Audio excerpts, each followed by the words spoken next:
Chapter 1. The Salt and the Shadow. The rain in the Jade Serpent Canal felt less like water and more like a persistent, oily film. It clung to everything: the crumbling wooden pilings of the ramshackle buildings, the slick, algae-covered surfaces of the barges, and most persistently, to my skin. I scrubbed at the grime with a rough spun rag, the scent of stagnant water and decaying reeds doing little to mask the familiar smell of my own inadequacy. My name is Kian Vance, or, more accurately, was Kian Vance. Heir to the Vance Bio-Dome Alliance, a titan of agricultural engineering, the architect of the Aero-Roots system that now powered the luxurious, oxygen-rich pods of the city's elite, and until recently, a simmering, barely contained frustration with a life utterly divorced from the natural world. Now, I was just Kian, a clumsy, perpetually damp Kelp-Cutter, wrestling with the relentless tide of the Jade Serpent. The idea had been, frankly, insane. My father, High Director Silas Vance, had received a series of increasingly agitated reports regarding the canal district the Vance Alliance held the water rights. Of course, but also, it seemed, the simmering resentment of the impoverished population who relied on it for sustenance, and increasingly for their last vestiges of dignity. Silas, a man who viewed the natural world with the same detached clinicalness he applied to his genetically engineered crops, decided a field visit was in order. Had instructed me to spend 6 months immersing myself in the district's realities, ostensibly to better understand our client base. I suspected it was a subtle and frankly humiliating attempt to demonstrate my failings. The boardrooms of the Alliance were sterile environments: chrome, glass, and the ever-present hum of climate control. Decisions were made with precise data, calculated probabilities, and a distinct lack of dirt under the fingernails. My hands, accustomed to manipulating the delicate controls of the Aero-Root systems, were now permanently stained with the ochre brown of the canal's mud. My tailored suits had been replaced by patched-up overalls, perpetually soaked through. I was, in short, a disaster. I'd chosen this particular corner of the canal, a tangled mess of decaying waterways, and ramshackle housing precisely because it was the most miserable. It was the place where the Vance Alliance's influence was the weakest. The place where the enforcement wardens, men like Warden Thorne, were most casually brutal. My objective, as outlined by my father's inscrutable assistant, Master Lin, was to observe, learn, and understand the vulnerabilities of our operational parameters. I suspected vulnerability meant be treated like a nuisance. The work was backbreaking. Each morning, before the sun even considered rising, I'd launched my rickety raft, patched together from salvaged timber, into the murky water. My task was simple: harvest the nutrient-rich reeds that grew along the canal's banks. It wasn't glamorous. It wasn't efficient. And it certainly wasn't what a Vance heir was supposed to be doing. Today, Valen Thorne, Warden Thorne's son, a particularly arrogant and physically imposing youth, was making a point of my incompetence. He piloted a sleek, high-powered speedboat, a menacing gray blur that roared through the narrow channels, invariably cutting too close to my raft. "Watch the briny fool scramble for his roots," he'd shout, the sound amplified by the boat's powerful speakers. "Those who harvest the scum are just fuel for the real gardens, Vance." He'd then steer the boat to capsize my raft, sending me scrambling to salvage the reeds, my already sodden clothes clinging uncomfortably to my skin. But there was another presence, a quiet counterpoint to Valen's disdain. Neela, a young woman with eyes the color of jade moss and hands perpetually stained green, ran a small nursery near the filtration lock. She wasn't a warden. She wasn't connected to the Alliance. She simply grew medicinal moss for the children of the slums, tiny, vibrant patches of green in a sea of gray. She treated me with a simple, unvarnished kindness. She offered me a piece of dried mango, a rare treat in this district, and pointed out the subtle variations in the moss's growth patterns, a knowledge that hinted at a deep understanding of the delicate balance of the ecosystem. "It's a resilient plant," she said, her voice soft, capable of thriving even in the harshest conditions. "Like the people of this canal." As I worked, meticulously gathering the reeds, I felt a strange sense of focus. It wasn't a conscious effort. It was as if the water itself was whispering to me, offering a deeper understanding of its currents, its textures, its hidden energies. I noticed a dying seedling, a miniature mangrove struggling in a cracked clay pot, and almost without thinking, I reached out and gently touched its stem. There was a subtle shift, a barely perceptible straightening of its leaves. Neela, observing from her nursery, simply nodded, a knowing smile playing on her lips. I felt a surge of something unfamiliar, a tingling energy that resonated with the plant's desperate need for life. It was a subtle manifestation, a whisper of the Verdant Pulse, a martial art my ancestors had guarded for millennia in art, that allowed the wielder to accelerate plant growth, manipulate botanical kinetic energy. A secret I hadn't realized I carried, a dormant power waiting for the right moment to awaken. A power I was about to unleash. Chapter 2. Echoes of the Bloom. The scent of overturned herbicide hung heavy in the air, acrid and sickly sweet. A physical manifestation of Warden Thorne's desperation. The canal, once a sluggish, muddy maze, now churned with a viscous, iridescent sludge, the result of the failed attempt to eradicate the nutrient-rich reeds. The festival of the first bloom, intended to celebrate the burgeoning growth of the Aero-Roots, had devolved into a horrifying spectacle of corrupted beauty. Kian, still coated in the slick residue, moved with a grim efficiency, directing the removal of the dead plant matter with a practiced hand. The raw, exposed earth beneath was shockingly vibrant, pulsating with a nascent green energy he instinctively recognized, a desperate, tenacious life force. Neela worked alongside him, her movements precise and fluid as she salvaged viable seedlings, carefully transplanting them into makeshift containers fashioned from salvaged metal drums.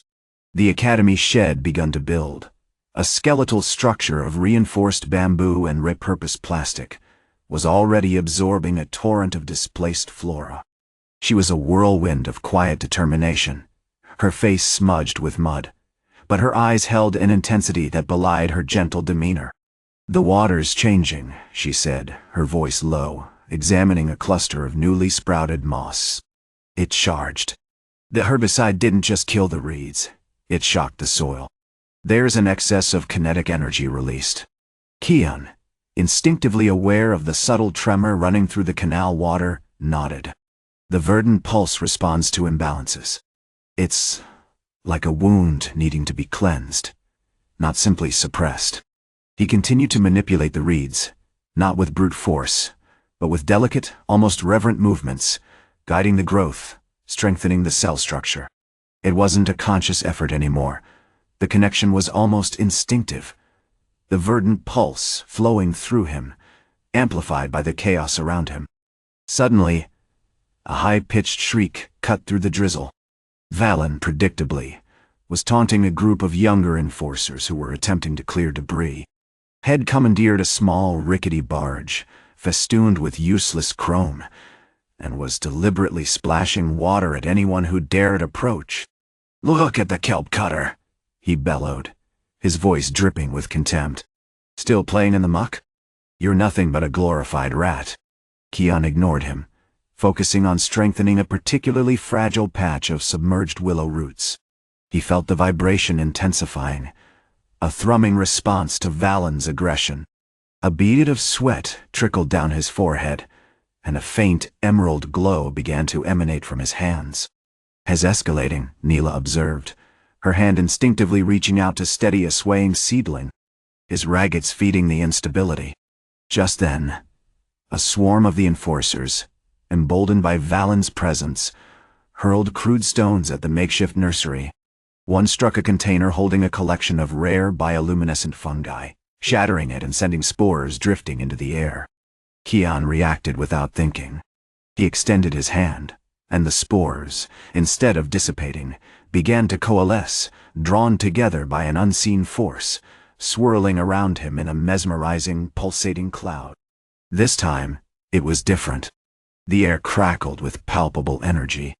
The water visibly shimmered, reflecting the emerald glow with an unnerving intensity. The reeds surrounding him hardened, their stems thickening into dense, interwoven structures that resembled obsidian columns. Valen, momentarily stunned, stared in disbelief as his own enforcers were effectively trapped, their limbs encased in the rapidly growing, living wood. What is this?" he sputtered, his face contorted with rage and fear. Kian didn't speak. He simply raised his hand again. And a single, exquisitely formed root, no thicker than a child's wrist, shot out with astonishing speed, wrapping itself around Valen's wrist and pinning him to the barge. The enforcers, paralyzed by terror, could only watch as their leader was held captive by a living vine. The vibration reached a crescendo, a wave of raw energy that resonated through the canal, causing the remaining seedlings to surge with unprecedented growth. The bioluminescent fungi, released from their shattered container, began to illuminate the water with an ethereal glow, casting long, dancing shadows. Neela gasped, her eyes wide with awe. "The primeval overgrowth state," she whispered, her voice laced with both fear and exhilaration. "You're wielding it." As quickly as it had begun, the surge subsided. The root tightened around Valen's wrist, immobilizing him completely. The emerald glow faded, and the reeds returned to their normal state. Kian stood there, drenched in sweat and rainwater, his face pale but resolute. He looked at Neela, a flicker of something akin to understanding in his eyes. "It's a dangerous gift," he said, his voice quiet. "One that must be respected, controlled. But it can also heal, can rebuild, can bring life back from the brink." He glanced towards the distant Vance Alliance cruisers, their white hulls gleaming in the rain, a silent testament to the power he now possessed. The reckoning, he realized, was just beginning. Chapter 3: Echoes of the Verdant Pulse. The air in the subterranean nutrient vats was thick with the scent of decaying algae, and a metallic tang, the residue of countless battles fought and won, or rather, silently orchestrated. Kian, after a grueling hour of supervising the recalibration of the vat's filtration system, a task head meticulously designed to utilize the Verdant Pulse's accelerated growth capabilities, found Neela waiting for him, meticulously cataloging the newly burgeoning moss specimens. The dampness clung to her dark hair, and her face, normally bright with intellectual curiosity, held a cautious scrutiny. "The technicians are confused," she said, gesturing to a group of young men, their faces streaked with mud and frustration, attempting to understand the logic behind Kian's instructions. "They keep referring to it as magic, which, I admit, is a term I hadn't anticipated encountering in this district." Kian offered a grim smile. "Let them believe what they need to believe. The truth is far stranger, and considerably more demanding." He paused, contemplating the unsettling power humming beneath his skin. "The primeval overgrowth state, it isn't merely a martial art, Neela Dodot. It's a connection, a resonance with the very pulse of life itself." He spent the next few hours working alongside the technicians, demonstrating the fundamental principles of the Verdant Pulse. He wasn't fighting, not in the traditional sense. Instead, he was gently coaxing the growth of a hardy, water-resistant moss, guiding its tendrils with focused intent, accelerating its expansion with barely perceptible movements of his hand. The room, initially filled with bewildered skepticism, slowly transformed into a space of quiet fascination.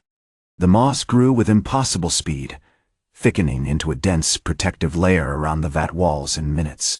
As the moss flourished, Kian began to subtly manipulate the water currents, creating intricate patterns with swirling eddies. He wasn't controlling the water directly, he was encouraging the existing biological structures, the algae, the microscopic organisms to respond to his will, shaping the flow as if it were an extension of his own body. This was the core of the Verdant Pulse, not brute force, but persuasion, a whispered command to the silent language of the plant kingdom. Suddenly, a low, guttural growl ripped through the cavernous space. One of the technicians, a burly youth named Lin, pointed frantically. "Look!" Emerging from the darkest corner of the vat, a monstrous, mutated algae bloom had begun to unfurl. It wasn't the harmless, nutrient-rich algae they'd cultivated. This was a chaotic mass, a swirling vortex of purple and black tendrils, propelled by a terrifying, primal energy.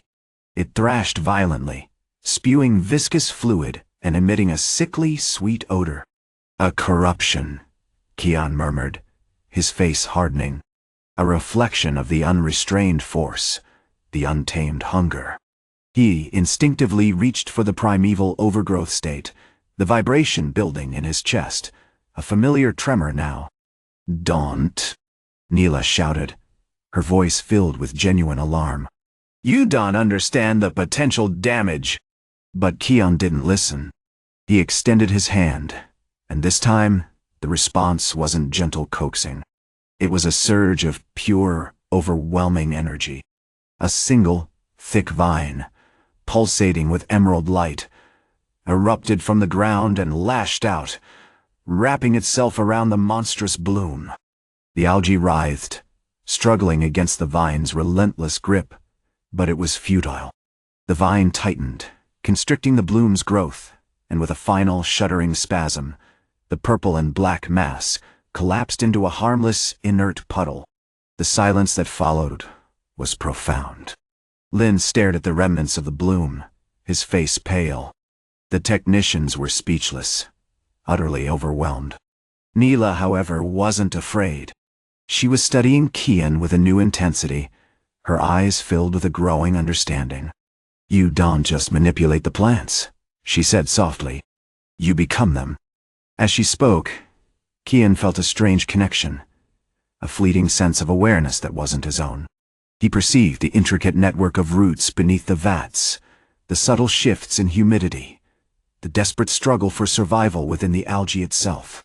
It was a terrifying and exhilarating experience, a glimpse into a world of silent, relentless growth.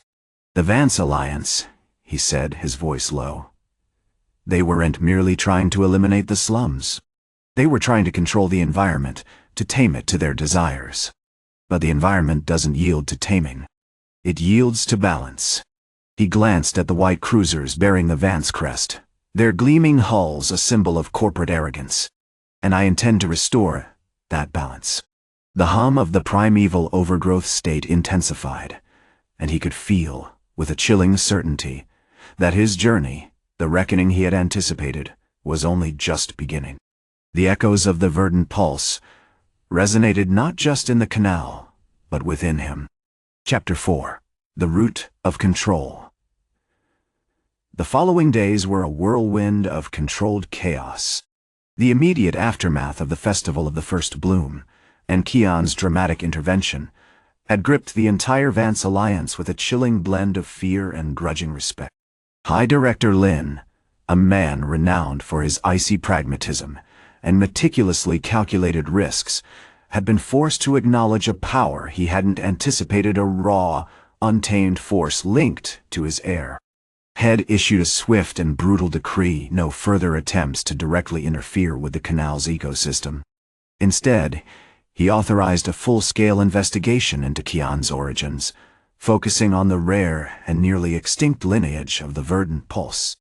Meanwhile, the canal-slums underwent a transformation, albeit a reluctant one. The initial panic had subsided, replaced by a guarded curiosity.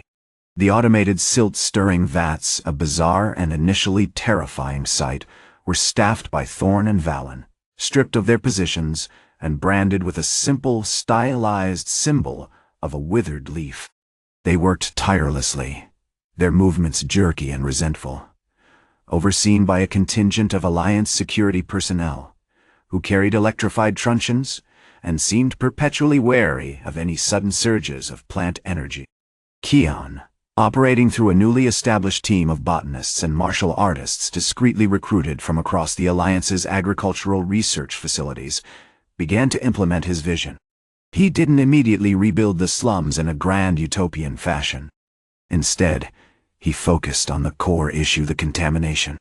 Utilizing the principles of the Verdant Pulse, his team, guided by Neela's intimate knowledge of the canal's delicate ecosystem, began a project of localized purification. They didn't simply remove the herbicide, they fostered a counter-response, cultivating strains of resilient algae and mosses that actively broke down the toxic compounds, feeding them with a carefully engineered blend of nutrients. This work, however, wasn't without its challenges. The Alliance, sensing a loss of control, subtly increased surveillance. Drones buzzed overhead, mapping every inch of the canal's water's sensor networks, monitored fluctuations and plant growth. Even the flow of water was subject to scrutiny. Kian realized he was fighting a battle not just against a corrupt corporation, but against a deeply ingrained culture of control, a desire to dominate and manipulate every aspect of nature.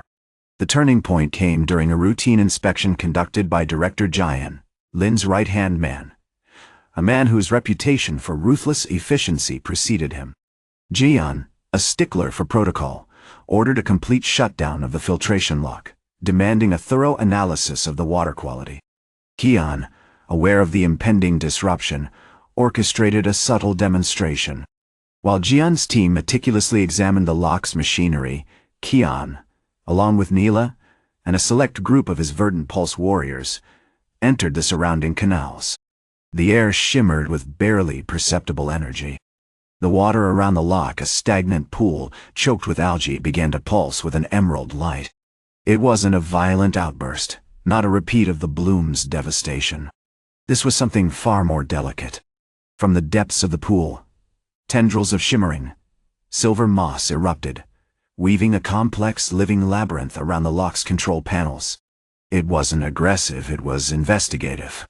The moss delicately analyzed the lock's mechanics, identifying the precise point of vulnerability, a corroded gasket that, if manipulated, could render the entire system useless.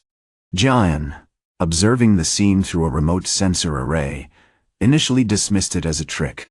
Then, the moss began to shift, subtly altering the flow of water, diverting the lock's output.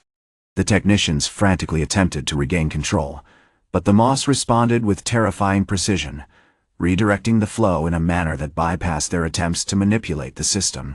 Kian stepped forward, extending his hand. "This is not destruction," he stated, his voice amplified through a hidden communication channel. "This is observation. This is understanding.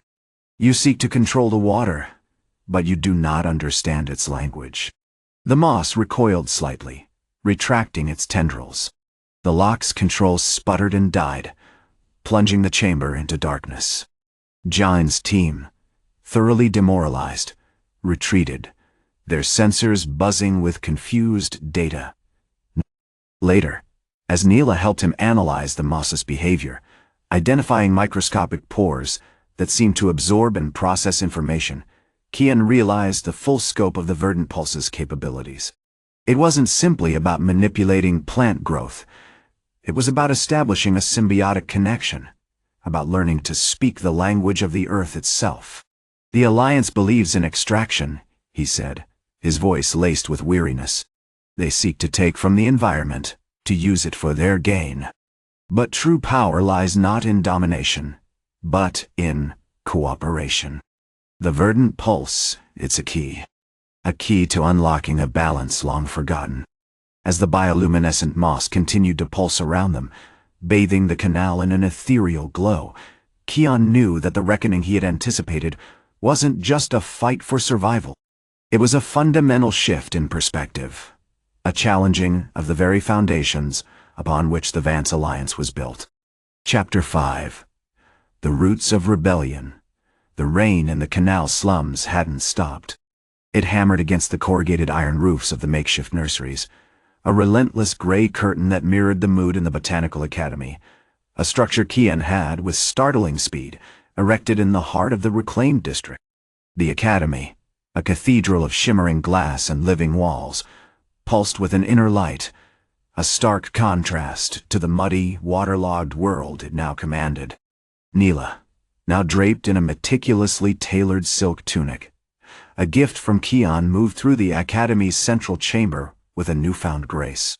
She was overseeing the construction of a massive hydroponic dome, its panels crafted from a bioluminescent algae harvested from the canals themselves, a testament to her growing mastery of the Verdant Pulse. Kian, however, was locked in a grueling session with a team of young cultivators, demonstrating the manipulation of root structures to reinforce the Academy's foundation. "Feel the tension, children," he instructed, his voice calm and precise. "Not force, but resonance. The earth responds to intention, not brute strength." He demonstrated, subtly extending a hand towards a young sapling. A sky willow known for its rapid growth and exceptional oxygen production. The sapling visibly responded, its leaves unfurling with a vibrant acceleration, its roots deepening into the reinforced concrete with almost unsettling speed. The initial awe of the Academy's sudden presence had faded, replaced by a cautious, simmering resentment. The Thorne family, stripped of their power and reduced to the task of stirring nutrient vats, were a constant, sullen reminder of Kian's intervention. Warden Thorne, a man permanently slick with grime and bitterness, still cast envious glances at the shimmering glass and the effortless flourishing of life within the Academy's walls. "Showy, isn't it?" he grunted one evening, as Kian observed the cultivators working with a genetically modified strain of lotus. "Playing God with the things that grow. You haven't earned the right to command the earth, Vance." Kian ignored him, focusing on the delicate manipulation of the lotus root system. He was attempting to replicate the heart bloom technique, a near-mythical method of accelerating growth to an almost impossible degree, a technique believed lost to the Verdant Pulse for centuries. Suddenly, a tremor ran through the Academy, not a violent one, but a subtle vibration, like a giant, sleeping beast shifting in its slumber. The bioluminescent moss lining the walls pulsed with an intensified glow, and the cultivated plants throughout the Academy seemed to strain towards a point just beyond the glass dome. "What is it?" Neela demanded, her voice sharp with concern. "An echo," Kian replied, his eyes closed, his hand outstretched towards the source of the tremor. "The pulse is responding to something deeper." He began to channel the Verdant Pulse, not in the rapid, aggressive bursts of the previous days, but in a slow, deliberate stream, almost a meditative flow. The moss around him coalesced, forming a swirling vortex of emerald light, and the air filled with a scent of wet earth and ancient secrets. Then, the ground beneath them began to shift, not with a destructive quake, but with a slow, deliberate movement. A section of the Academy's floor, previously concealed beneath a layer of reinforced concrete, began to sink, revealing a subterranean chamber, a vast, echoing space filled with a network of twisting roots and luminescent fungi. The chamber wasn't natural. It was a meticulously constructed reservoir, a vast, underground ecosystem cultivated and maintained by the original practitioners of the Verdant Pulse, a hidden nexus of the Earth's energy. "This wasn't here before," Neela breathed, stepping cautiously into the chamber, her hand instinctively reaching out to touch the pulsating moss that lined the walls. "It's a living archive."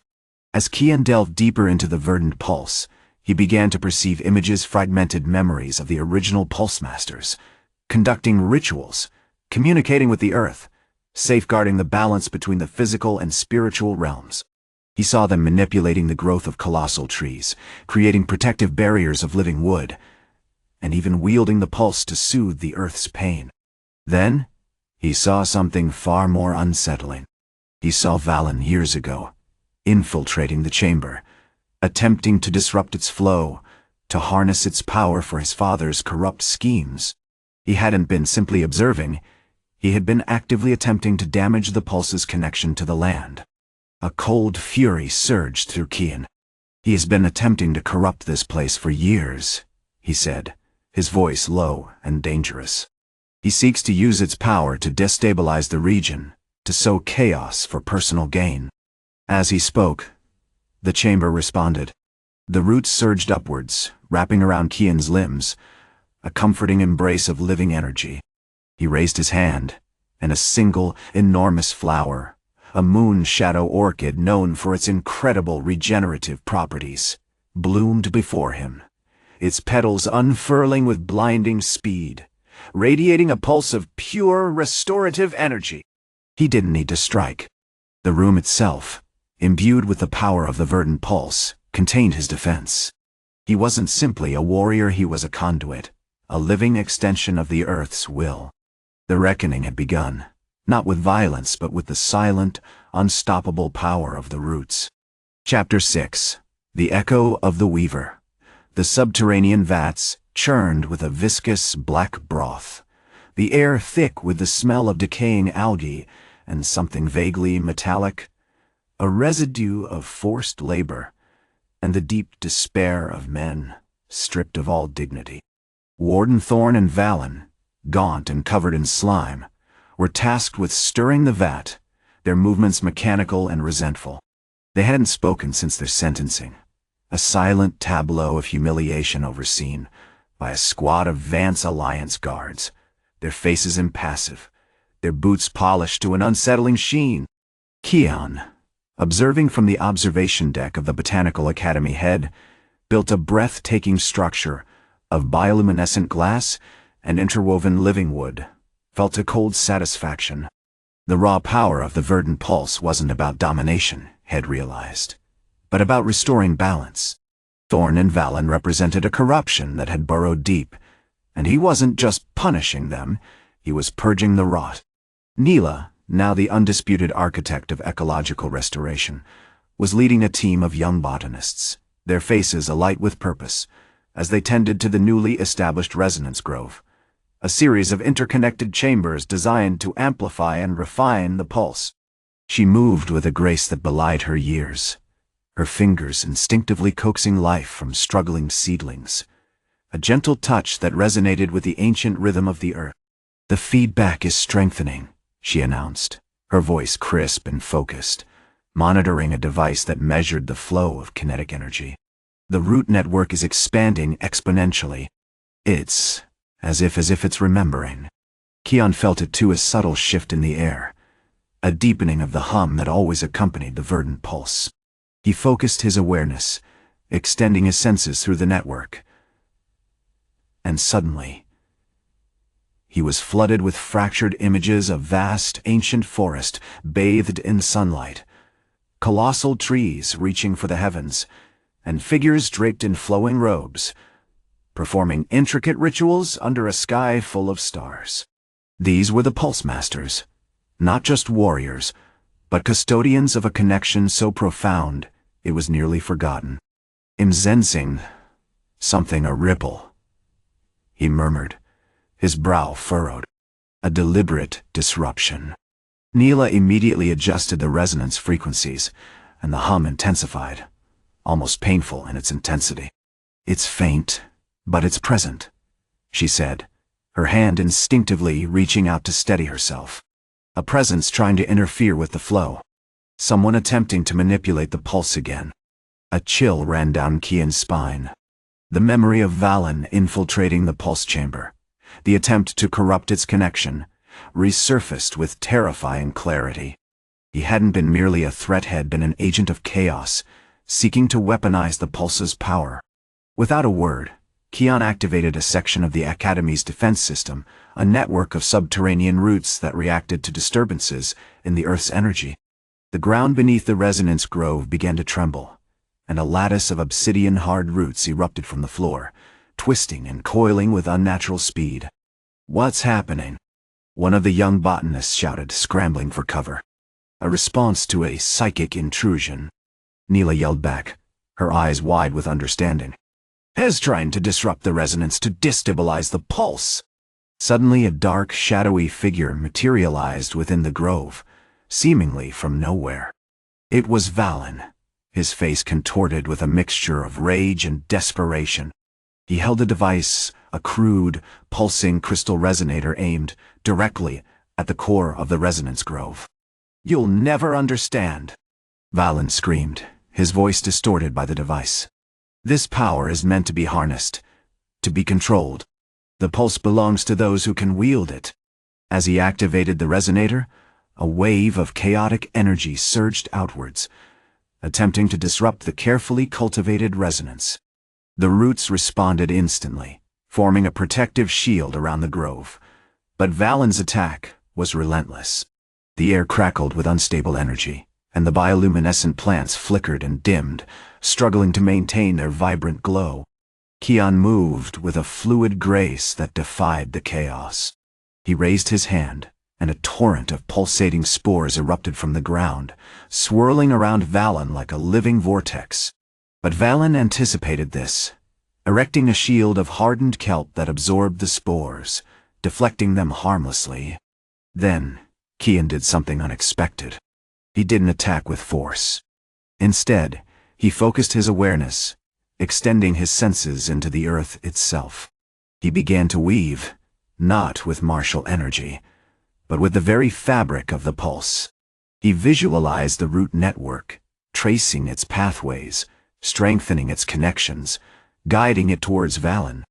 It was as if the earth itself was responding to his touch, the roots reaching out, not to imprison or destroy, but to gently, insistently, pull Valen into the flow. The obsidian roots wrapped around his legs, not to restrain him, but to anchor him, to ground him. Valen roared in agony, his body convulsing as the pulse consumed him, stripping away his malice, revealing the raw, bewildered fear beneath. Finally, with a shudder, he collapsed to the floor, unconscious. As the last of the chaotic energy dissipated, the roots receded, leaving behind a serene stillness. Kian stood amidst the grove, his face etched with exhaustion, but his eyes filled with a profound understanding. He realized that the Verdant Pulse wasn't merely a weapon or a source of power, it was a mirror, reflecting the intentions of those who sought to wield it. And sometimes, the greatest battle was not fought with force, but with empathy, with the ability to guide another back to the balance. Chapter 7. The Echo of the Roots. The immediate aftermath of Valen's collapse hung heavy in the humid air of the canal-side grove. The enforcers, still reeling from the spectacle of the Verdant Pulse, remained frozen, a tableau of stunned obedience. High Director Kian Vance, a man sculpted from boardroom ambition and polished steel, approached Kian cautiously, his face a carefully constructed mask of paternal concern. "Kian," he said, his voice a measured rumble. This display was reckless, unnecessary. The situation was volatile, and your intervention, while undeniably effective, risked escalating a delicate situation to a full-scale confrontation. Kian remained motionless, the faint scent of earth and chlorophyll clinging to him. He wasn't offering a justification, just observing his father, a flicker of something akin to pity in his eyes. The situation was already defined by corruption, Director. Your son's actions were a symptom, not the disease. Kian shifted uncomfortably. The truth of Kian's words, delivered with such quiet conviction, was difficult to deny. Had spent his life molding Kian into the heir to the Alliance, a man of meticulous planning and strategic ambition, yet here was his son, revealed as something far more primal, far more potent. The investigation into Warden Thorne and his associates is underway, Kian continued, attempting to steer the conversation back to a semblance of control. We will, of course, ensure that justice is served.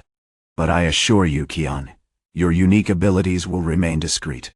They are a vulnerability as much as a strength. Kian nodded slowly, acknowledging the unspoken directive. The Alliance wouldn't tolerate a rogue element, a wild card capable of dismantling their carefully constructed empire.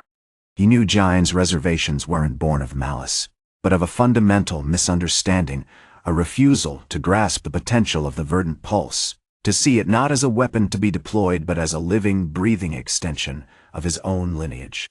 Neela, who had remained silent throughout the confrontation, approached cautiously, her face a mixture of awe and concern.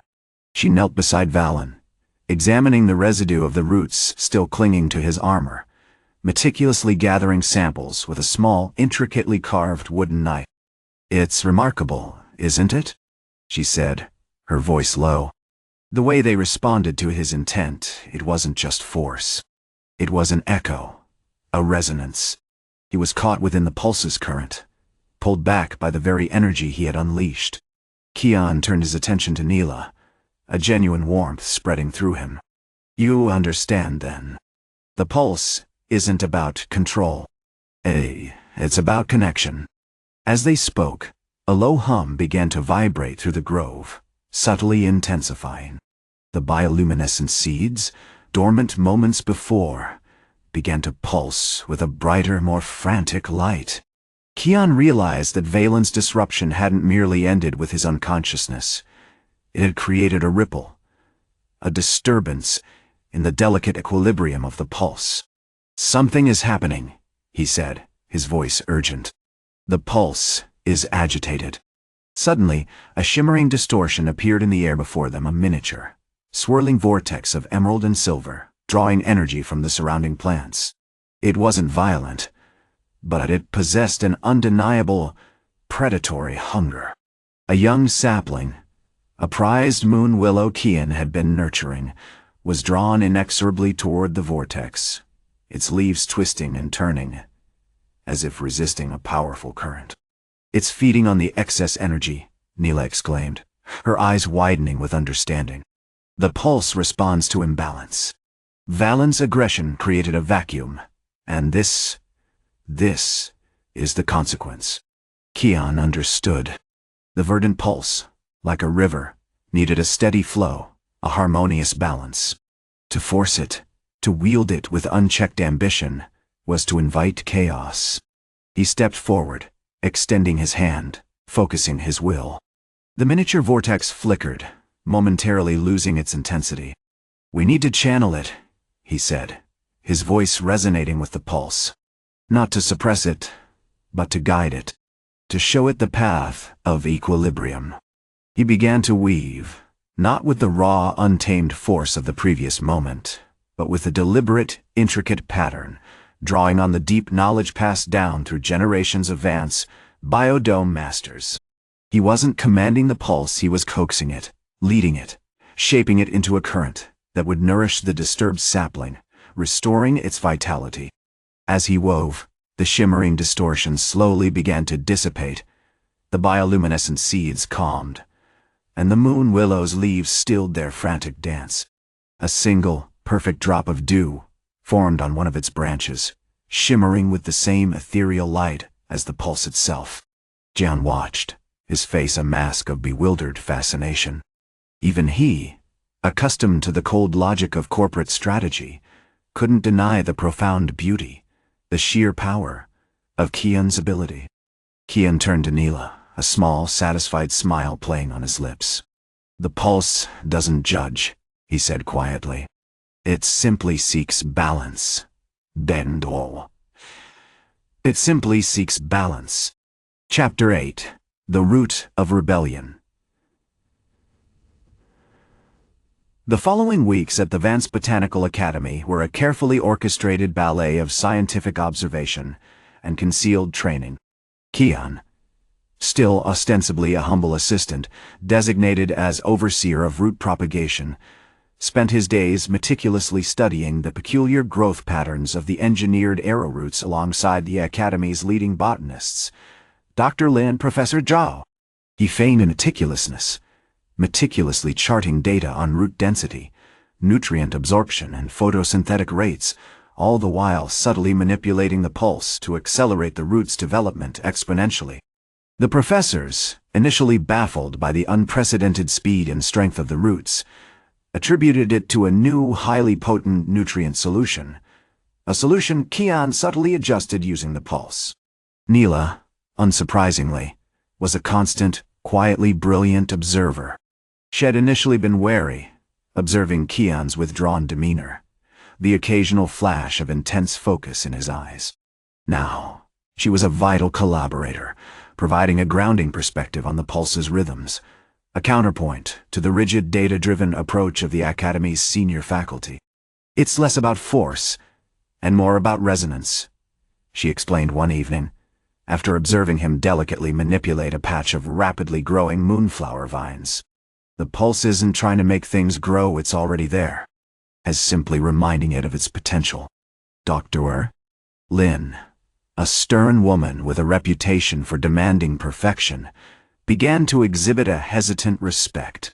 She had witnessed firsthand the near-miraculous regeneration of a completely withered jade vine, attributed it to an exceptional microenvironment, and subsequently allowed Kian increasingly expansive control over the Academy's climate-controlled growth chambers. Professor Zhao, a renowned expert in fungal bioengineering, was the most cautious, meticulously monitoring Kian's actions through a series of hidden sensors, attempting to quantify the intangible energy he wielded. However, Kian's true purpose wasn't simply accelerating plant growth. He was slowly, deliberately cultivating a network of rapidly expanding, subtly sentient botanical defenses around the Academy. Utilizing the pulse, he was imbuing select species, a robust strain of ironbark bamboo, a tangle of shadowvine creepers with surprisingly sharp thorns, and the previously docile moon willows with an enhanced awareness and protective capacity. He reasoned that should his true identity be revealed, this network would serve as a first line of defense, a potent demonstration of the Verdant Pulse's power. The first sign of this silent fortification came during a covert inspection by a Thorne enforcement squad, dispatched by a disgruntled former colleague of Warden Thorne. The squad, led by a young lieutenant named Jian, an unfortunate coincidence, was tasked with assessing the security of the Academy's perimeter. They were met, not with a wall of armed guards, but with a sudden, coordinated eruption of shadowvine. The creepers, emboldened by Kian's subtle influence, lashed out with astonishing speed, ensnaring the officers' weapons and restricting their movements. John, a seasoned veteran, reacted with brutal force, swinging his baton with lethal intent. But as the baton connected with the shadowvine, something extraordinary happened. The vines didn't simply snap, they pulsed with an emerald light, a concentrated burst of kinetic energy that momentarily stunned Jian. Before he could recover, the ironbark bamboo erupted from the ground, forming a living, impenetrable barrier between him and Kian. The entire squad was quickly neutralized, not by force, but by the overwhelming, disorienting power of the pulse. "An anomaly," Professor Zhao reported, his voice laced with a mixture of alarm and fascination. "The pulse. It reacted. It anticipated." Kian, observing the scene through a remote sensor feed, allowed himself a small, grim smile. He understood the significance. The pulse wasn't just reacting, it was actively learning, adapting, becoming more attuned to his will. The Academy wasn't just a research facility anymore, it was a crucible, forging the Verdant Pulse into something far more potent, far more dangerous. That evening, Neela found him amidst the moonflower vines, meticulously adjusting the flow of nutrients to a particularly vibrant specimen. "You were almost reckless today," she said, her voice laced with concern. "That squad, they were highly trained." Kian paused, his hand resting gently on a leaf. "They represent a potential threat, Neela. But they also represent the challenge. The pulse doesn't seek to eliminate, it seeks to balance. To show them the consequences of imbalance." He turned to her, his eyes reflecting the shimmering light of the moonflowers. "This isn't about conquest. It's about preservation. About ensuring that the wild and the people who depend on it are allowed to thrive."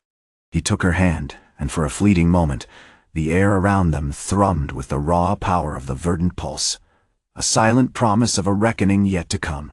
Chapter 9. Echoes of the Pulse. The rain had ceased, leaving the canals slick and reflective, mirroring the bruised purple of the twilight sky. Kian was at the heart of the newly established Botanical Academy, a sprawling geodesic dome constructed over the rehabilitated canal, a defiant splash of emerald amidst the gray concrete and stagnant water. It was less a laboratory and more a living cathedral, filled with towering hydroponic trees, cascading moss walls, and the gentle hum of engineered ecosystems. Neela was already there, immersed in a holographic projection of a root system, her brow furrowed in concentration. "The initial scans are astonishing," she said, her voice tinged with awe. "The pulse isn't just manipulating plant growth, it's influencing the very geological composition of the soil. It's accelerating the formation of stable, nutrient-rich layers at an unprecedented rate." Kian watched her, a flicker of something unreadable in his eyes. Had been deliberately vague about the full extent of his abilities, wanting to gauge the reaction of the Academy's scientific minds, particularly those of Professor Zhao and his team. The initial reports were astounding, confirming the pulse's capacity for rapid, localized terraforming, a technology previously relegated to theoretical models. "It's learning." Zhao's voice crackled over the comms, a slight edge of excitement in his tone. "The patterns it's creating are complex. Almost as if it's deliberately responding to our observations." "It's not responding, Zhao," Kian said, his voice low and deliberate. "It's anticipating." The disruption with the Thorne squad, the sheer scale of the display, it imprinted a resonance. The pulse now possesses a baseline understanding of threat, and more importantly, a rudimentary sense of consequence. This realization hung heavy in the air. The controlled reveal, the measured demonstration, was shifting. The pulse wasn't simply a tool, it was evolving, becoming something less predictable, less controllable. Suddenly, a sharp, insistent chime echoed through the dome. Neela rushed to a console, her fingers flying across the holographic interface. "Kian, there's a significant energy spike emanating from the lower levels of the nutrient vats. It's localized, but intense." Kian felt a familiar thrum begin within him, a subtle vibration that resonated with the pulse.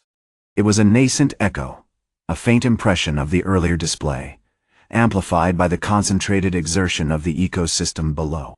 He moved with a practiced grace, his boots silent on the polished bioresin floor, heading towards the observation deck overlooking the subterranean vat's colossal, reinforced chambers where the Academy staff were meticulously managing the canal's recovered nutrients. The scene below was chaotic.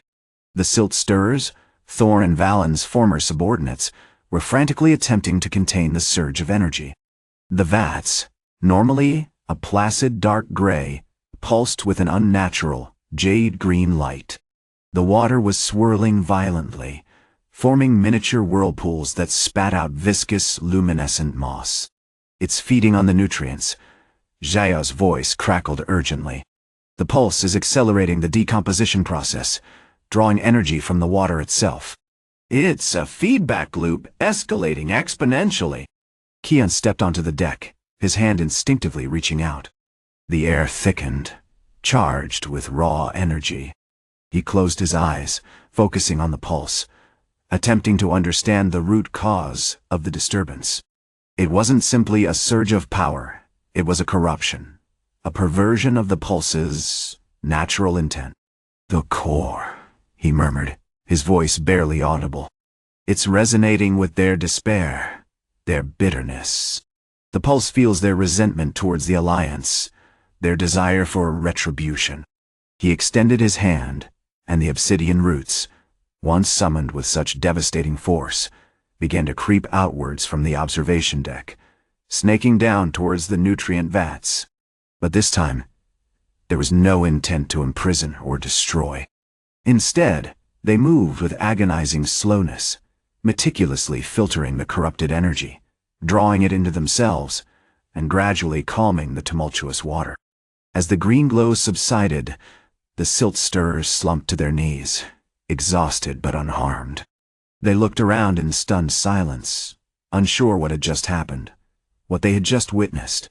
Neela approached him, her face etched with concern. "You didn't need to do that, Kian. The Pulse could have handled it." He turned to her, his gaze intense. "The Pulse doesn't understand nuance, Neela. It doesn't comprehend the importance of forgiveness, of reconciliation. It only perceives imbalance.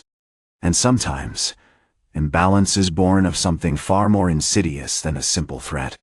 He paused, a shadow passing over his face. "It's born of a broken heart." Chapter 10. The Echo of Sorrow.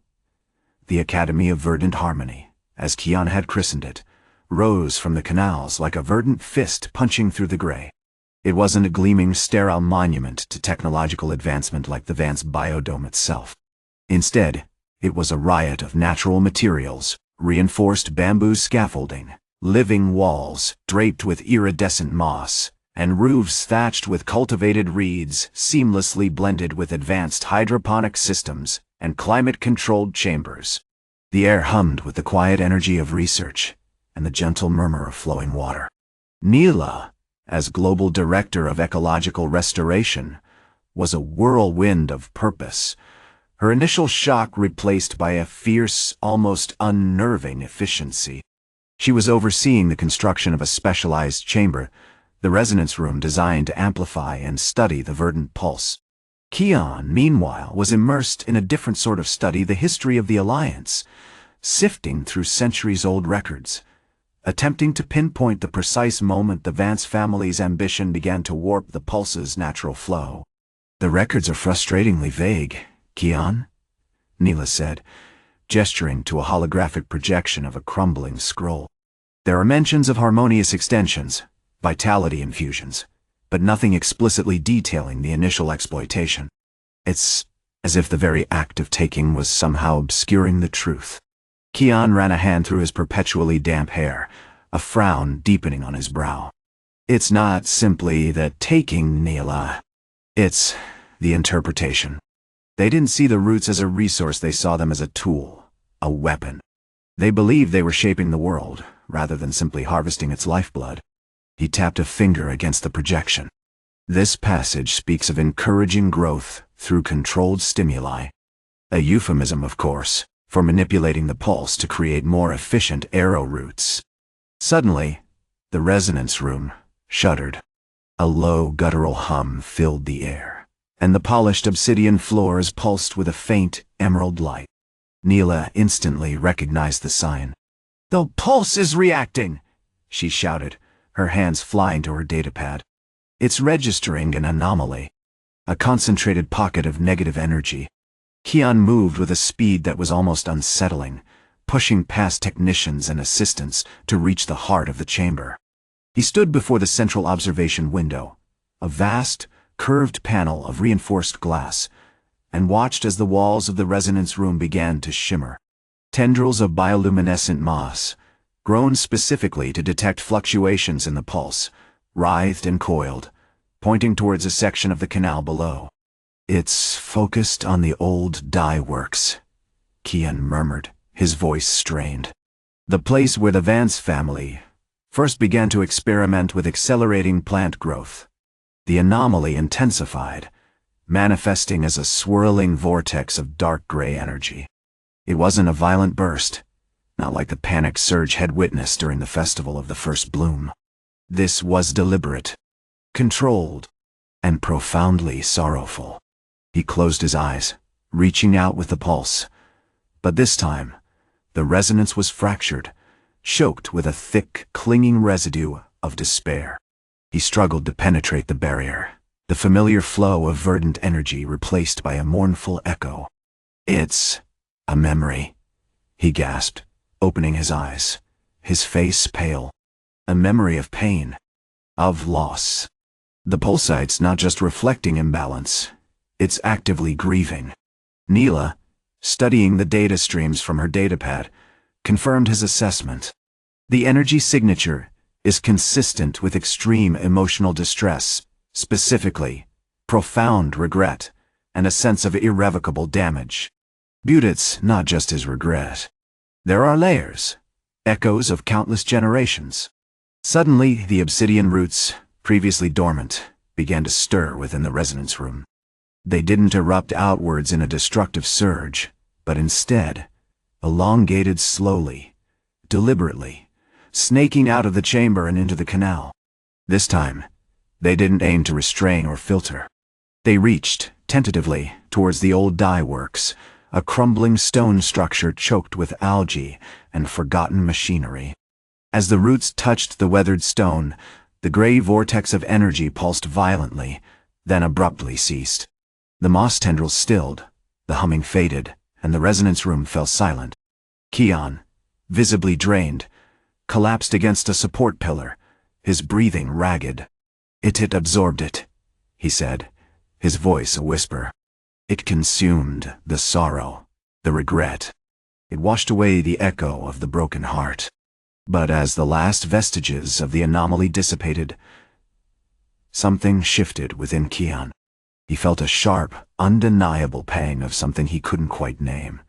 Not pain, not anger, but a profound sense of loss. He looked down at his hands, now slick with the canal water, and realized, with a chilling certainty, that he hadn't simply absorbed the sorrow of the pulse, he had absorbed a piece of it himself. Neela, her face etched with concern, placed a hand on his arm. Kian, are you all right? You're pale. The pulse. It's affecting you in a way we don't understand. Kian didn't answer. He stared out at the darkened canal, the silent ruins of the dye works, and understood with a growing horror that the Verdant Pulse wasn't just about manipulating plants. It was about understanding, about feeling, about bearing witness to the suffering of the world, and perhaps in the end, carrying its burden too. The price of wielding such power wasn't just physical exertion, it was the subtle, insidious erosion of one's own soul. Chapter 11. The Weight of Green. The days following the festival of the first bloom were a strange, unsettling blend of triumphant celebration and creeping dread for Kian. The reclamation of the canal district was complete, a testament to the sudden, terrifying efficiency of the Verdant Pulse.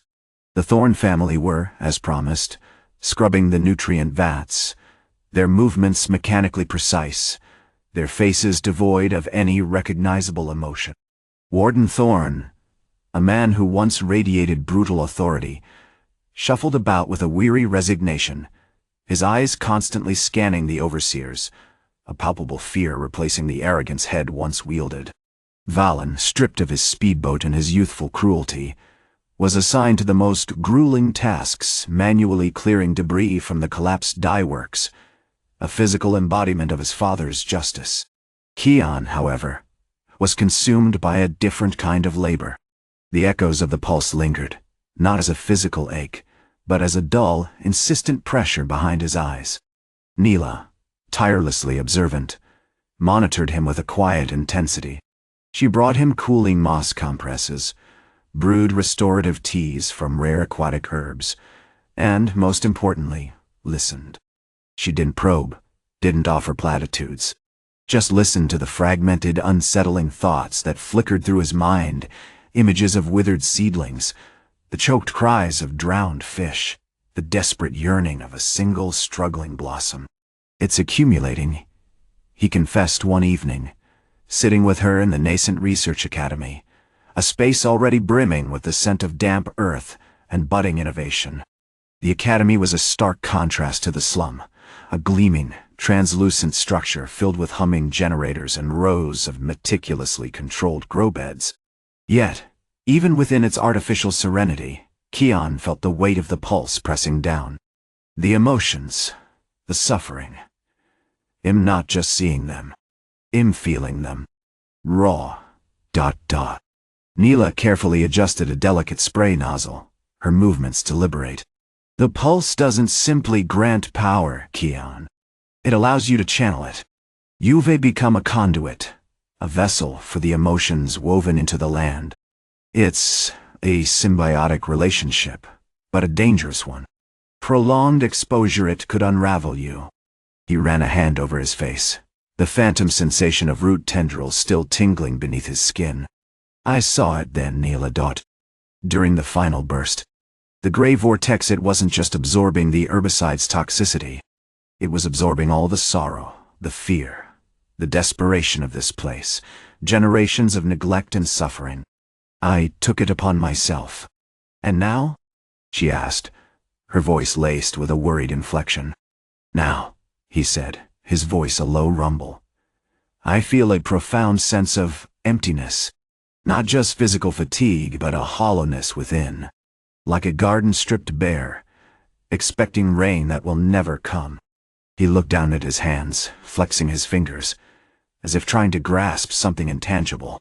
I worry that I am losing myself in the process. The high-ranking officials of the Vance Alliance, initially skeptical of Kian's sudden, overwhelming transformation, were now observing him with a cautious fascination. High Director Vance, a man sculpted by years of shrewd business and ruthless ambition, approached him with a polite, almost reverent bow wow. My son, he said, his voice measured, your abilities are remarkable. A demonstration of the Verdant Pulse's potential is a boon to our organization. We are investigating the anomalies surrounding its activation, attempting to understand the extent of your connection. He gestured towards a group of scientists, clad in sterile white suits, carrying complex diagnostic instruments. We require a baseline, a thorough examination of your physiological state. Kian felt a surge of resentment, a familiar, unwelcome wave of the pulse's emotional echo. He understood the scientific curiosity, the desire to quantify and control the unquantifiable. But he also understood the danger. To be dissected, analyzed, reduced to a set of data points, it felt like further eroding his identity, further adding to the burden he was already carrying. I appreciate your concern, Director, he replied, his voice carefully neutral, but I believe a full examination is unnecessary. I can provide a limited assessment. However, he paused, his gaze hardening. I will not allow my body to be treated as a mere instrument of your research. Just then, a tremor ran through the academy. It wasn't seismic. It was a subtle shift in the pulse's resonance, a tightening of the knot in his chest. He instinctively raised his hand, and a cluster of bioluminescent seeds, dormant for days, sprang to life, swirling around him in a miniature, emerald-green storm. What is it? Neela cried, her eyes wide with alarm.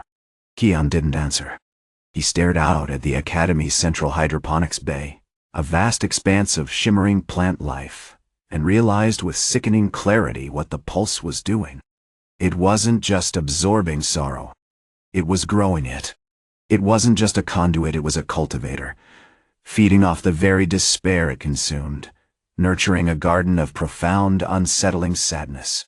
The weight of green was becoming heavier, and he feared if unchecked, it would crush him entirely. Chapter 12. The Verdant Echo. The following days were a tense, almost suffocating ballet of containment. Kian, guided by Neela's quiet, intensely observant nature, began to meticulously map the pulse's influence, charting its ebb and flow with a terrifying precision. The shimmering green halo around him, once a dazzling display of raw power, had become a muted, almost melancholic luminescence. He realized the original echo wasn't simply mirroring his emotions, it was actively amplifying them, cultivating the despair he desperately tried to suppress. It was a feedback loop, and the Academy, with its meticulously controlled environment and his own burgeoning emotional turmoil, was a perfect incubator. The initial wave of panic within the Vance Bio-Dome Alliance had receded, replaced by a carefully constructed fade of scientific fascination. High Director Lin, a man whose ambition outweighed his understanding, saw Kian's revelations not as a threat, but as a breakthrough, a tangible manifestation of the biometric resonance theory had been championing. He brought in more specialists, each wielding diagnostic tools and demanding data, further intensifying Kian's unease. He was no longer a hidden warrior, but a living specimen, meticulously studied and categorized. "The anomalies are remarkable, Mr. Vance," Dr. Chen, a pale, bespectacled botanist, declared, gesturing with a tablet displaying a spiraling graph of fluctuating energy readings. "The pulse seems to be responding to your emotional state, with unprecedented speed and complexity. It's demonstrating a capacity for directed growth." Kian remained silent, his hands subtly manipulating the growth of a miniature orchid in a terrarium, a carefully calibrated exercise to test the limits of his control. He was deliberately injecting calm, focused intention into the pulse, attempting to starve it of the despair it was feeding on. But it was a brutal, exhausting process, a constant, draining battle against a force that seemed to anticipate his every move. The physical manifestations of the pulse's influence were becoming increasingly disturbing. The Academy's hydroponics bay, designed to cultivate drought-resistant strains of flowering vines, was now overrun with varieties he hadn't consciously chosen. Deep blues, bruised purples, and unsettling shades of gray dominated the landscape, mirroring a pervasive sense of gloom. The water itself, once crystal clear, took on a subtle, viscous sheen, thick with a suspended, shimmering silt. Neela, initially mesmerized by the phenomenon, now worked with a grim determination. She discovered that the pulse wasn't just consuming negative emotions, it was drawing from the potential for them, the unexpressed anxieties and regrets of everyone within the Academy. It was a horrifyingly efficient leech, and the more attention was focused on Kian, the more powerfully it bloomed. One evening, as Kian was attempting to revitalize a patch of wilting moonpetal lilies, a species renowned for its fragility and capacity for profound sorrow, a sharp, unexpected pain lanced through his arm. He instinctively raised his hand, and a cascade of emerald spores erupted, forming a protective shield around him. But this time, something was different. The swirling green wasn't just a reaction, it was a deliberate, targeted assault.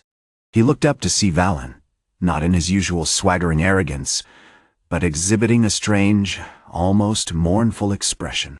Standing frozen beside the Academy's security chief, he was surrounded by a ring of pulsating, luminous spores, his face bathed in the ethereal green light.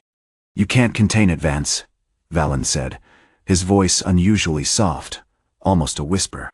"It's a natural force. Like the tides, like the rain. You're trying to force a river to flow uphill." Before Kian could respond, the spores intensified, converging on Valen. He didn't resist. Instead, he seemed to surrender to them. The green light enveloped him completely, and for a moment, he stood motionless, his face a mask of profound sorrow. Then, as abruptly as it had begun, the effect ceased. The spores dissipated, and Valen staggered back, clutching his head. What did you do?" Kian demanded, his voice tight with alarm. Valen simply stared at him, his eyes holding a depth of anguish Kian hadn't known he possessed. "I showed it the truth," he said, his voice raspy. "It wasn't feeding on your sorrow, Mr. Vance. It was feeding on your ambition, on your desire to control, to order, to impose your will on the world. It was feeding on the lie of your inheritance." The realization struck Kian with the force of a physical blow. Valen, manipulated by the pulse, had unwittingly revealed the core of his conflict, the parasitic nature of the Vance legacy, built on exploiting the natural world for profit. As Valen retreated, leaving a trail of shimmering green residue, Kian understood. The verdant echo wasn't a weapon, it was a mirror. And he had been staring at a reflection he desperately didn't want to see. Chapter 13. The Echo of Roots the Rain. A relentless, charcoal-gray curtain hammered against the reinforced glass of the Vance Botanical Academy. A structure that seemed almost aggressively out of place amidst the salvaged timbers and moss-slicked canals. Inside, the air was thick with humidity and the scent of 1,000 burgeoning blooms. Kian Vance, clad in a simple woven tunic, dyed the deep emerald of the Verdant Pulse, oversaw the final calibration of the Academy's central filtration system, a marvel of bioengineered algae and kinetic energy channeling. Yet, a subtle tension clung to him, a ghost of the chaos head unleashed in the canals.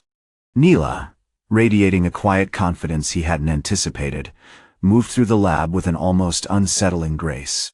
She was no longer the shy, protective botanist had encountered in the slums. Now she commanded a team of young researchers, her sharp gaze dissecting their work with an exacting precision. Her influence, amplified by her appointment as Global Director of Ecological Restoration, was already reshaping the world's understanding of biorestoration, guided by the principles of the Verdant Pulse. "The bioluminescence readings are stable, Director Vance," reported Lynn, a bright-eyed young man meticulously adjusting the spectral analysis equipment. "The algae are exceeding expectations. The system is practically humming with kinetic energy." Kian nodded, a flicker of satisfaction crossing his features. The Academy wasn't simply a research facility, it was a living testament to his power, a controlled microcosm of the Verdant Pulse's potential. But the memory of Valen's final words lingered, a discordant note in the otherwise harmonious symphony of growth. It was feeding on your ambition he found himself drawn to the Academy's central observation dome, a vast geodesic sphere constructed from recycled algae panels. He watched the controlled ecosystem within miniature forests thriving under simulated sunlight, cascading waterfalls engineered to mimic natural erosion, and the slow, deliberate expansion of genetically modified root systems. It was beautiful, undeniably so, but also sterile, meticulously curated. Suddenly, a shadow fell across the dome.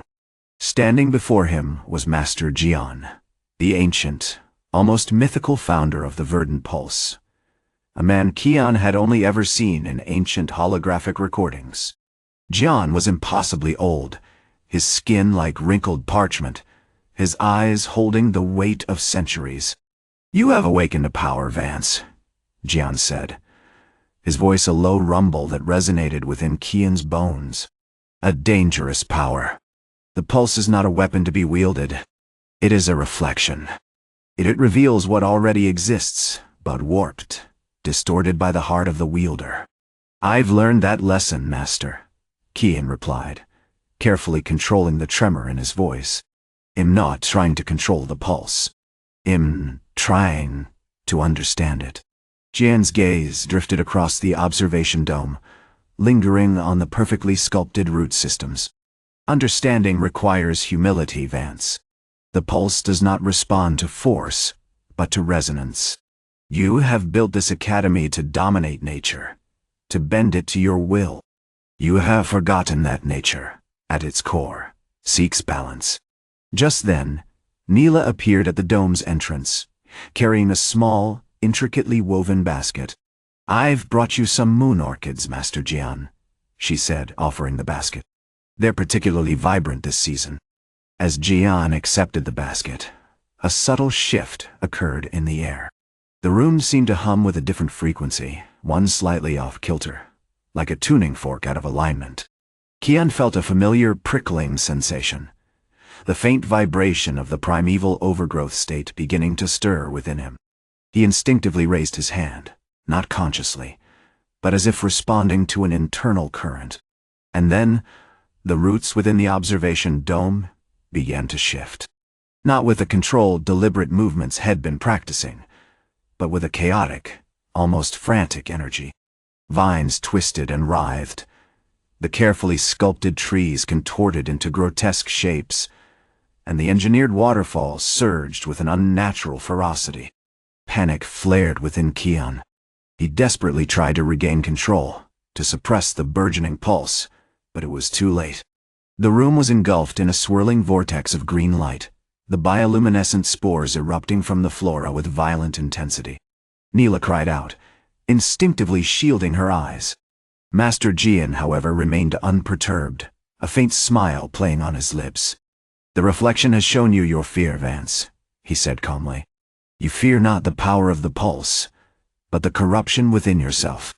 As the spores subsided, leaving a shimmering residue coating the observation dome, Kian saw something he hadn't anticipated. A single perfect white orchid, plucked from Neela's basket, had sprouted a cluster of tiny, vibrant green roots, extending outwards, weaving themselves into the surrounding framework of the dome. It wasn't aggressive, nor was it destructive. It was simply growing. A mirror image of the Verdant Pulse, born from his own power, and blooming with a terrifying, beautiful truth. He realized with a sickening clarity that he hadn't been controlling the pulse.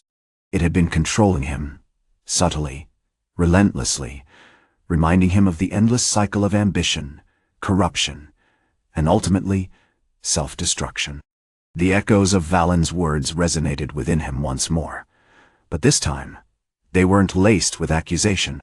They were a warning. The power of the Verdant Pulse wasn't a tool for conquest, it was a judgment. And he was, undeniably, under evaluation. Chapter 14. The Echo of Judgment. The rain in the lower canals hadn't stopped since the festival of the first bloom. A relentless gray curtain that mirrored the dampness in Kian's soul. The immediate aftermath of his revelation, the swift, brutal justice delivered to Thorne and Valen, had been a chaotic whirlwind, a carefully orchestrated demonstration of the Vance Bio-Dome Alliance's true power. Yet, a strange, unsettling calm had settled over him, a quiet awareness born from the unsettling intimacy of the Verdant Pulse. The orchid, the living mirror, remained, a constant, silent judge clinging to the observation dome of his father's research facility, a botanical anomaly radiating a subtle, almost melancholic green light. His father, High Director Kian, was a study in controlled composure. The public display of deference, the mud-stained apology, had been a meticulously crafted performance designed to repair the damage done to the Alliance's public image. But in the private chambers of the facility, Kian was a different man, his eyes holding a depth of understanding that seemed to pierce through Kian's carefully constructed fade. "The pulse," Kian said, his voice a low rumble, as they stood amongst the shimmering residue of the spore release, "is not a weapon, Vance. It is a memory, a reflection of the inherent tension within all living things' growth and decay, creation and destruction. You have inherited a lineage burdened with the potential for both. We have, for generations, used the Verdant Pulse to maintain a delicate balance, to correct imbalances before they became catastrophic. But we have also abused it." Kian shifted uncomfortably, the weight of his father's words settling upon him like the constant drizzle. He knew, intellectually, that the Vance Alliance had used the pulse for more than just ecological restoration. They'd employed it to quell dissent, to influence harvests, to subtly manipulate populations. The orchid, he realized, wasn't merely a testament to his power. It was a symbol of that hidden, darker usage.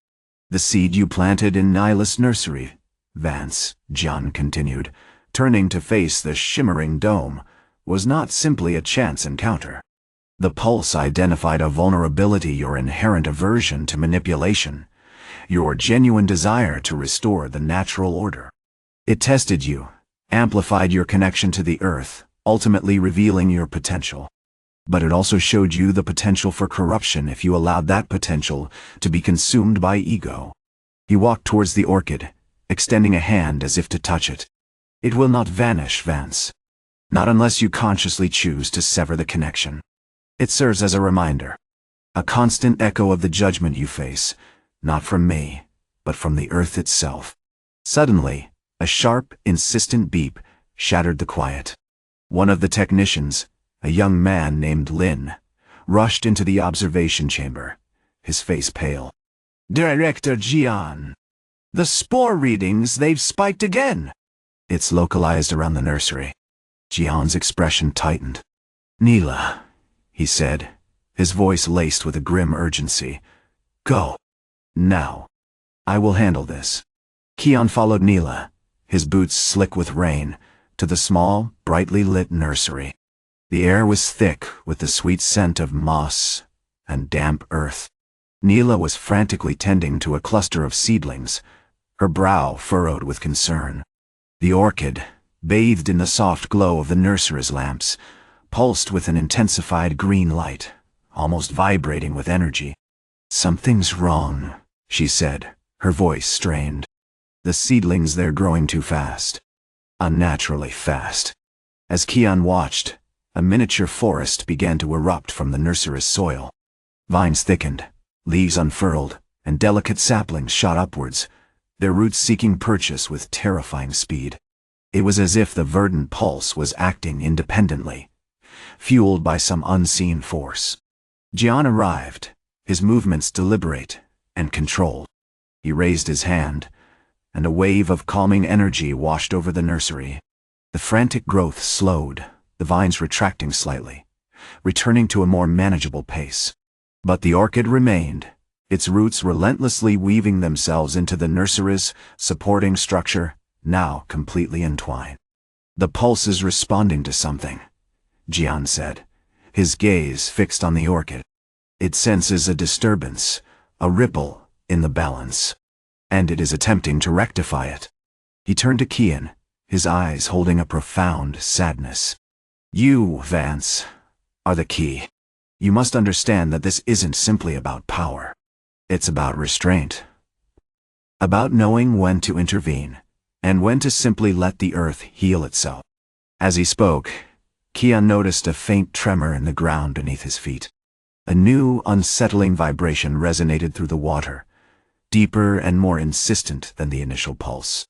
He instinctively reached out, attempting to grasp the flow of the Verdant Pulse, but it was as if it had become resistant, a current fighting against his control. The echo of judgment was growing louder, a silent warning that he was on the precipice of a far greater and far more dangerous revelation. Chapter 15. The weavers, not the rain in the canal district, had ceased, replaced by a humid, insistent stillness. Kian, now permanently adorned with a network of moss-infused leather straps to contain the Verdant Pulse's erratic surges, stood within the newly constructed Botanical Academy, a testament to his swift, brutal reckoning. It was a towering structure of polished timber and shimmering bioglass, a stark contrast to the decaying canals it bordered, and a symbol of his absolute power. Yet, a persistent unease clung to him, heavier than the damp air. Neela, radiating a quiet confidence that had blossomed since her appointment, oversaw the calibration of a complex network of atmospheric regulators. She had embraced the Academy's purpose, dedicating herself to understanding and harnessing the Verdant Pulse, aided by a team of young botanists and engineers. "The initial stabilization is exceeding expectations, Kian," she reported, her voice carrying a note of both triumph and caution. "The ecosystem around the Academy is already demonstrating remarkable resilience. We've even managed to cultivate a strain of drought-resistant lotus, a victory for the district." Kian, his presence still an almost tangible weight in the room, remained motionless, his gaze fixed on the central atrium, a miniature jungle thriving within the Academy's core. The orchid, the catalyst for his hidden power, was no longer a frantic, destructive force. Instead, it pulsed with a gentle, rhythmic light, its roots now seamlessly integrated into the Academy's very foundations. But it was no longer just a beautiful anomaly. It was weaving. "The pulse is responding to the expansion," Kian stated, his voice low, measured. "It's not simply mitigating the disruptive energy, it's actively building a shield, a complex weave of interconnected botanical life, designed to anticipate and neutralize any future surges." Kian approached the orchid, kneeling before its intricate, spiraling roots. He extended his hand, focusing his will. The familiar hum resonated through him, but this time, it wasn't a forceful imposition. It was a delicate negotiation, a slow, methodical coaxing. He sensed the intricate pathways within the orchid's network, the way its roots communicated with the surrounding plant life, drawing upon the Earth's energy with unparalleled precision. Suddenly, the tremor returned. Sharper this time, accompanied by a visual distortion. The air shimmered, and for a brief, horrifying moment, Kian saw it a ghostly projection layered over reality, depicting a vast, subterranean chamber. Within it, thousands of identical orchids, connected by an impossibly intricate network of roots, pulsed with the same intense green light as the one in the atrium. It was a hive mind, a collective consciousness woven from plant life. What was that? Neela asked, her voice strained. The Verdant Pulse isn't merely a martial art, Kian, Jian said, his face etched with a chilling revelation.